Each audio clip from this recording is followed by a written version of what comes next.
Hello दोस्तों, आज के वीडियो में हम बात करेंगे Werner theory of coordination compound के बारे में।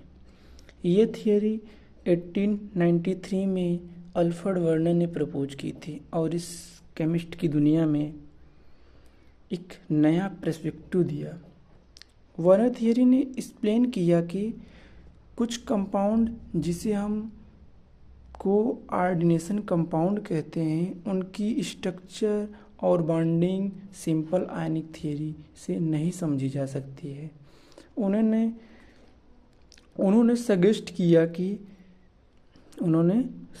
किया कि एक सेंट्रल मेटल एटम होता है जो लिगेंड के साथ कोऑर्डिनेशन बॉन्ड के थ्रू जुड़ा होता है और ये कंपाउंड दो तरह के स्ट्रक्चर बनाते हैं।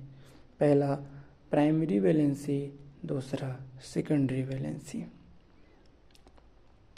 इस थियरी के थ्रू हम कंपाउंड का ज्योमेट्री, अरेंजमेंट, आइसोमेरिज्म और बॉन्डिंग नेचर समझ सकते हैं, जो पहले समझना बहुत मुश्किल था। तो चलिए आगे वीडियो में डिटेल में देखते हैं कि वर्नर थियरी का क्या रोल था कोऑर्डिनेशन कंपाउंड को एक्सप्लेन करने के लिए। Now start. तो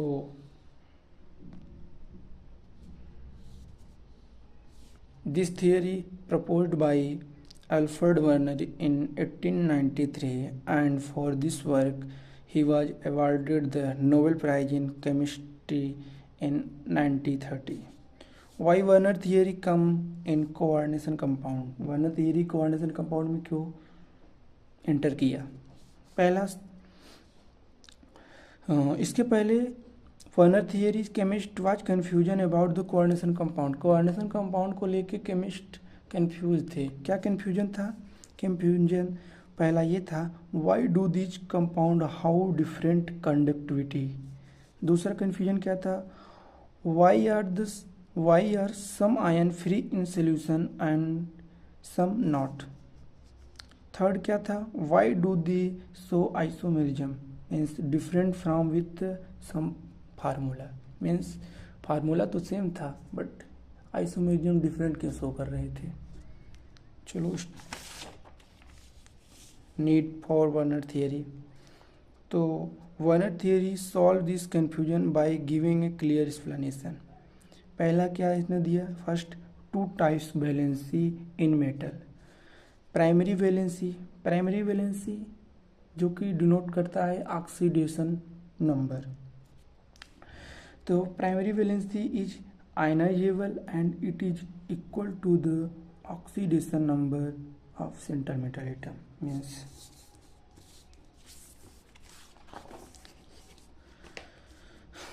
आयनाइजेबल मीन्स नॉन आयनाइजेबल।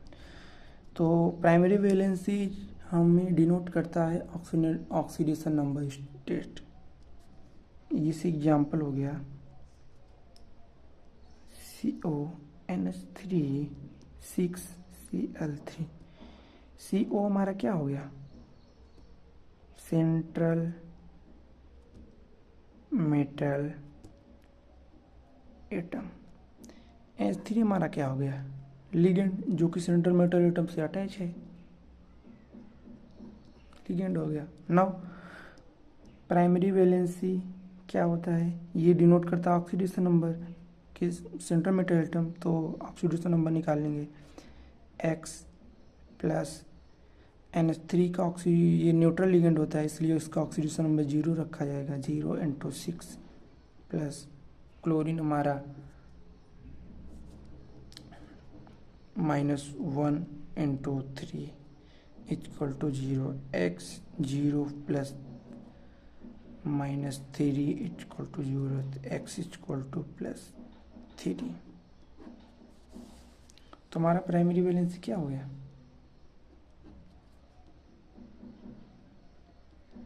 3 हो गया। Ionizable means CONH3 6 3 positive and 3 Cl negative. Means ये हमारा आयनाइजेबल होता है, इसीलिए इसे हम कह रहे हैं कि primary valence is ionizable. Now secondary valency is non-ionizable and it is equal to the coordination number of central metal atom. Means secondary valency हमारा डिनोट करता है कोऑर्डिनेशन नंबर. कोऑर्डिनेशन नंबर कैसे निकाला जाएगा? कोऑर्डिनेशन नंबर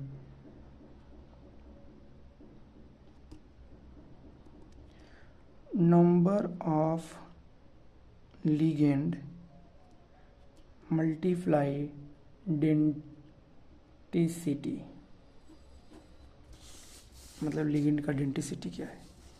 तो जिस example हो गया हमारा CONH3 6Cl3, तो इसका CN नंबर हम कैसे निकालेंगे? नंबर ऑफ लिगेंड कितना है? 6 है. 6. उसके बाद डेंटिसिटी, हमारा NH3 मोनोडेंटिक लिगेंड है, इसलिए डेंटिसिटी 1 होता है. डेंटिसिटी मतलब कितने लोन पेयर, मतलब कितने डोनर दे सकते हैं. तो 1 = 6. तो हमारा कोऑर्डिनेशन नंबर हो गया 6, जिससे हमारा सेकेंडरी वैलेंसी =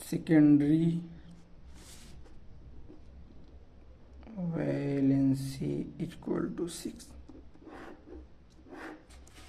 दूसरा हमारा क्या था? Fixed arrangement of ligand around the central metal give geometry. Means जो लिगेंड हमारा है इसी के अरेंजमेंट से हमारा ज्योमेट्री आता है. जैसे NH3 5Cl है और COCl3 6NH3 है. नाउ मैंने कुछ एग्जांपल यहाँ पर शो किया है. Werner theory, real structure is COCl-NH3Cl3. Real structure हमारा क्या है? ये अकॉर्डिंग टू वर्नर थियरी क्या आया है? ये आया. इसी सब स्ट्रक्चर को शो करने के लिए वर्नर थियरी प्रपोज किए कुछ कंसेप्ट.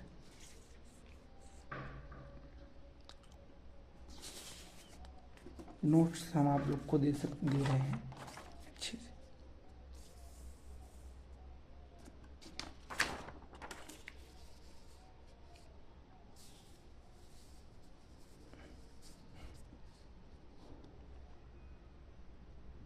ओके.